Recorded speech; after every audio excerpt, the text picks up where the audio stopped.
Look at how parabolic NGOs have went over the last 50, 70 years. So 1948, there's 40 NGOs, right? After World War II, after the military industrial complex is born. Look at how parabolic this thing goes. 40 NGOs in 1948. Then by 2010, they have 3,300, pretty much 3,400. And then like they stopped counting on this chart after that. But luckily, there's another chart. Okay. So let me grab this right here.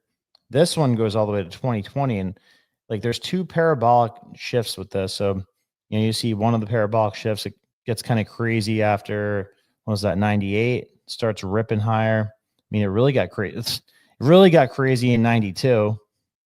That's interesting. The most significant jumps from 48 to 68, and then it gets really out of control from 68 to 92. But then look at this. Look at what happens in 2010. And like, no wonder they cut this thing off in 2010. So from 2010, so this is pretty much where that chart cuts off, like right around here. Then the thing freaking doubles almost in the last 10 years. So 5,000 NGOs. So we've really only hit the tip of the iceberg with this USAID thing. I don't know what to call it, USAID or USAID, but like, and now they're cracking open books on Medicare and Medicaid. Like, that might be something that you kind of roll your eyes at, but like, that's the biggest thing that I'm excited for. Like, I've been saying this for years. There's not a bigger, dirtier, sleazier, more corrupt or ripe for corruption pile of money in the world than Social Security, Medicare, Medicaid. So check this out. I have the government budget for Medicare, Medicaid. Let me pull this thing up real quick.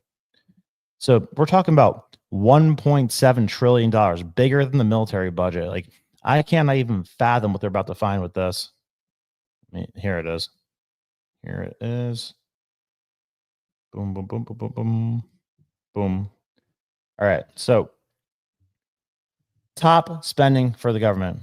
Social Security, let's put that aside for a second, but health, $889 billion. Then Medicare, $848 billion. So that's what they're cracking open right now. And what they're about to like start digging into. And I cannot imagine what they're about to find out this. Like, you know how many doctors, how many insurance people have gotten rich, like hundreds of millions of dollars off of doing absolutely nothing, just fake fraudulent medical claims. Like, this is a crazy thing. And I mean, I talked about the defense world the other night, how they price gouge and whatnot. Like, they'll charge $4,000 for a soap dispenser, but this is about to get wild. So let me share this article real quick. So, and I mean, it's funny. It's like, by the way, this is the destruction of the deep state. Like, now we've cracked the code. This is like because like all the money in the world's available to people in the U.S. government, but like, it's not like you could directly grab it from the Fed or from the Treasury and start using it. You have to send it to something where you could legally send it back to you. So, like USAID giving money to Politico, allegedly giving money to AP News, allegedly giving money to BBC. So this is like all really like showing like the saying, like the emperor has no clothes moment. Let me grab this. Here we go. Wall Street Journal, DOGE gets access to Medicare and Medicaid payment systems in searching for fraud. So let's take a look at how they're spending this one. DOGE aids search Medicare agency payment system for fraud. Elon Musk's allies have been on site at Centers for Medical and Medicaid Services offices this week. I am so excited about this one. CMS is the center for much of the U.S.'s complex healthcare economy. Representatives of Elon Musk's Department of Government Efficiency have been working at the Center for Medicare and Medicaid Services, where they have gotten access to key payment and contracting systems, according to people familiar with the matter.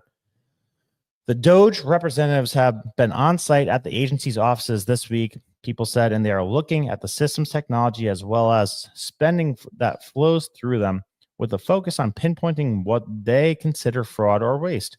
DOGE representatives are also examining the agency's organized design and how it is staffed. The people added,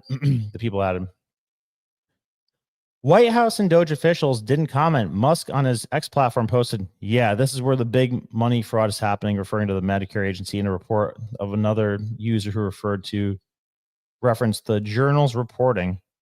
Musk's allies have moved swiftly to exert control over the vast swaths of the U.S. government, including at the Treasury Department, U.S. Agency for International Development. They have demanded access to the sensitive information at federal agencies and laid out plans to block spending they deem excessive. A CMS official said that the agency has 2 senior veterans who are leading the coordination with DOGE, and the CMS leaders are taking a thoughtful approach to see where there may be opportunities for more effective and efficient spending in line with meeting the goals of President Trump. CMS in particular is highly politically and economically sensitive agency, is the nerve center of much of the nation's complex healthcare economy. By the way, guys, so I've read a lot of books about this before, because like most things in government, you can look at it and say like, okay, obviously we should do it this way, but healthcare might be one of the more complex ones where even like, you know, people on the rational side of things don't have like a clear cut way that things should be. Like there's a million problems you can point to. One of them is there's a shortage of physicians. You know, I showed that chart the other day that shows like the growth in physicians versus the growth in hospital administrators over the last 50 years. Administrators go parabolic, physicians just stagnant. So like, and, you know, I can't even begin to tell you how many people I know who are like would have been fantastic physicians, like check every box possible, and like they had to go through this grueling process to get into the school. Then, you know, they only have like a couple hundred slots in the school and reject all these great applicants when like the entire nation is facing a shortage of physicians. I forgot what the number is, but our ratio of physicians to people looking for a physician or just people in general is like much lower than other countries. So that's one of the big problems. So nerve center of nation's complex healthcare system with outlays of about 1.5 trillion in fiscal year 2024, or about 22% of the federal total. All right. So this is like the nucleus of federal spending, right? Like we crack open the books in this thing, like we could find out that, you know, half of it to 2/3 of it are just total bullshit and corruption.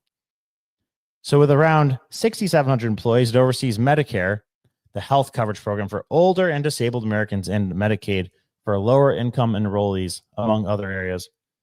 Many veteran CMS staffers have worked there for decades, and one of the systems accessed by the DOGE representatives is a CALM, or the CMS Acquisition Lifestyle Management System, which includes information about contracts according to people with knowledge of the matter. One of the people familiar with DOGE's work at the CMS said that, to their knowledge, Musk allies haven't yet been given access to the databases that include identifiable personal health information or Medicare or Medicaid enrollees. DOGE also hadn't yet accessed a sensitive accounting system called HIGLAS, HIGLAS, or the Healthcare Integrated General Ledger Accounting System. That's the big prize right there. The DOGE access is read-only, meaning that its affiliates cannot make changes to the system the person added. CMS payment structures are complicated and they vary by program, often involving layers of contractors and other companies. Much of Medicare, for instance, now goes through private insurers. Ding, ding, ding. Like, just in my small circle of friends and family, like, I can tell you like 5 stories right off the top of my head of people I hear of that got like insanely rich and then went to jail off of doing absolutely nothing because of a freaking Medicare or Medicaid scam, or were involved in medical insurance companies. Like, this is such a low oversight thing. It's like whenever you have a giant pile of money like this, so many people get rich in an illegal manner. So now goes through private insurers, which are paid by the federal government. Again, much of the Medicare system, for instance, now goes through private insurers, which are paid by the federal government. That's the key right there. So Medicaid is jointly overseen by federal and state officials, and federal payment typically flows to the states.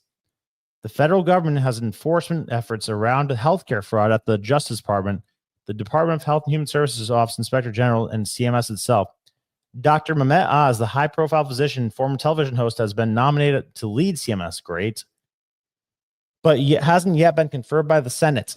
Several CMS officials who are expected to work under Oz have already taken over at the agency. All right, so watch this. I'm going to type in Medicare, Medicaid fraud, and watch how quickly something comes up.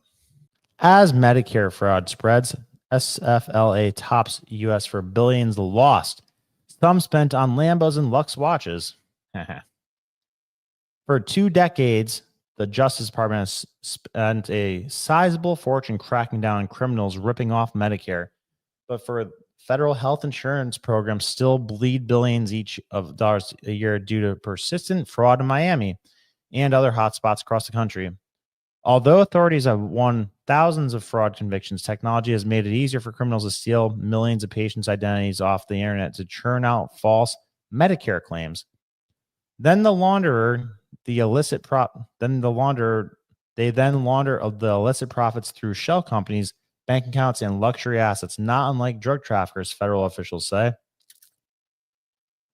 South Florida still ranks as the nation's top healthcare fraud capital, where medical equipment scams involving knee and back braces continue to flourish alongside more sophisticated billing schemes. In the expanding field of telemedicine and genetic cancer testing, but such criminal activity has evolved into a franchise of fraud, expanding far beyond this region into metro areas in New York, Houston, Detroit, LA, to name a few, according to officials. Earlier this year, for example, federal prosecutors charged a Phoenix couple who owned a wound care business and 2 nurse practitioners with conspiring to defraud Medicare out of $900 million by targeting elderly patients, many of them terminally ill. So think about that. One instance, they were able to almost obtain $900 million.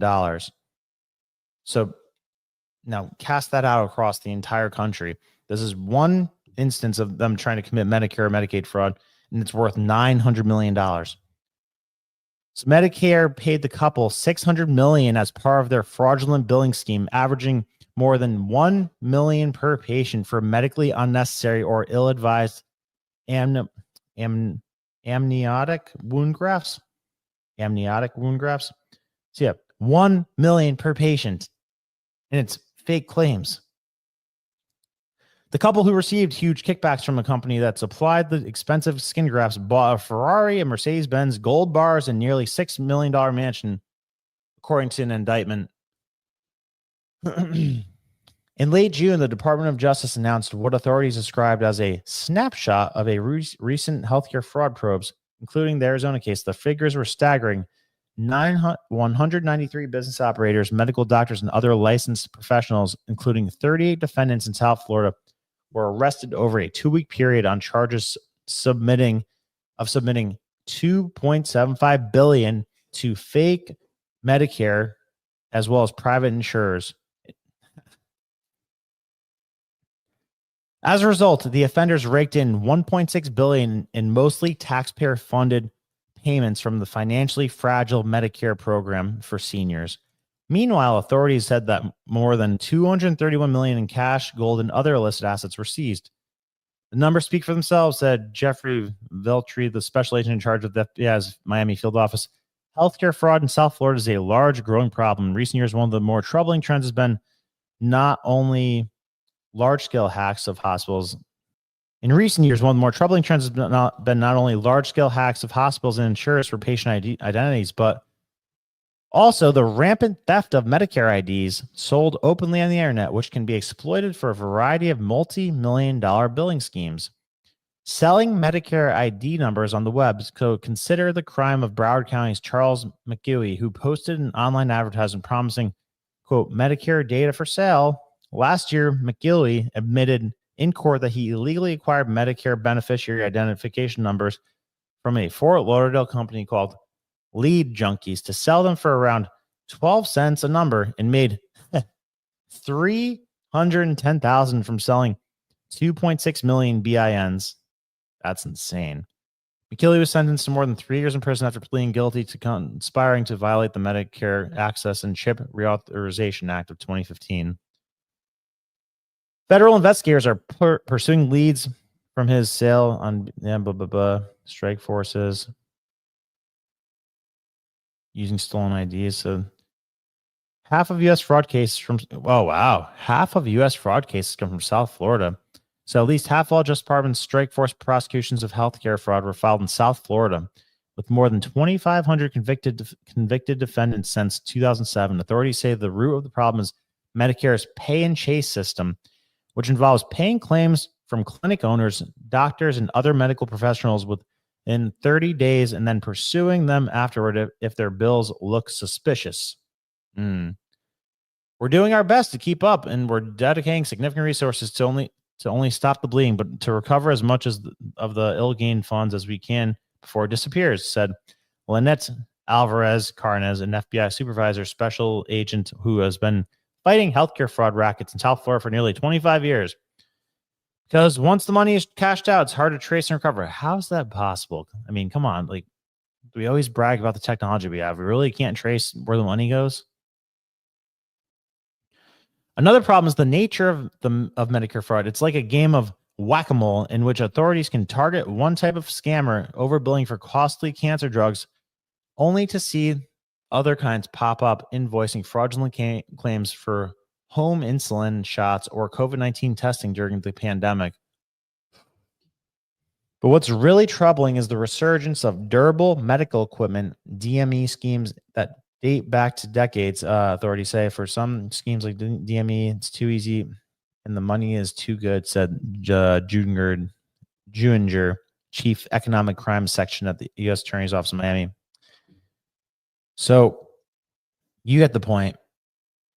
Like, they're saying that this is hard to reel in, that it's hard to track. But, you know, if we want to get to a point where we don't pay any income taxes or pay barely any income taxes at all, like, this is really the route to get there. So, you know, one side of it is like the NGO stuff, you know, the defense stuff. Like I said the other night, we're getting totally screwed on our defense bills. Like, they're price gouging us on everything. Like, at the very least, they're charging us double what they should be charging us on all defense items.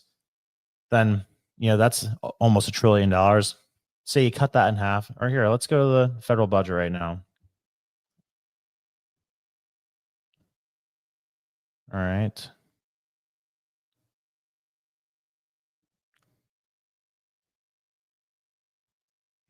So interesting. This one's just broken up as defense, non-defense.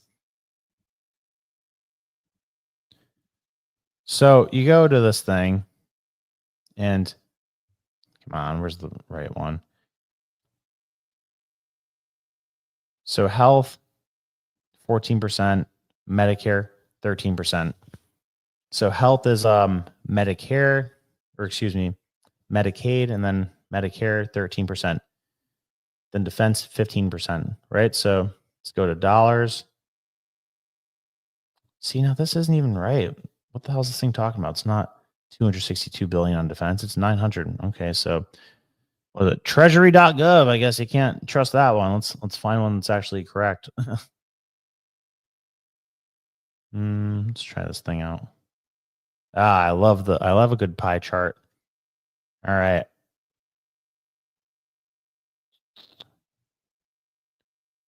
So this doesn't seem quite right either.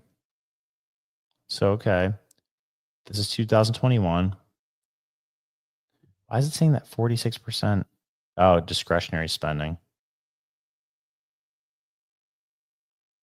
Man, see, I don't like the way this one's set up either.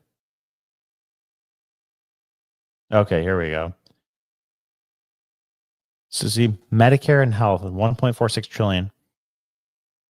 Then military looks small in this one. Where the hell is military in this one?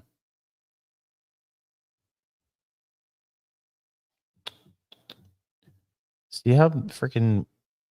All right. This one, here we go. This is the right one. All right. So Social Security, unemployment, labor. So this is pretty much welfare. This is the New Deal right here, right? So this is all the stuff that FDR left us with. This is Social Security. This is welfare. This is unemployment. Then you got the health stuff, which we were just talking about. Let's say you cut this in half. You know, like they crack open the books and there's a bunch of BS they're spending money on. Like, I imagine if they had these things that, like, they had the Department of Pillow Fluffiness or the Ministry of Elevator Music, like that they're spending hundreds of thousands, if not millions of dollars on, that we're finding out about just with this one thing, with this one NGO, the USAID. That's the tip of the iceberg. So what are we going to find when we crack open the books on this? Like, let's say we could shave off half of that. Let's say we could shave off a third of that. You know, let's be conservative. Let's say we could shave off a third of that. 600 billion, right? 600 billion out of the 1.6 trillion. Defense. It's at like 900 and some change right now.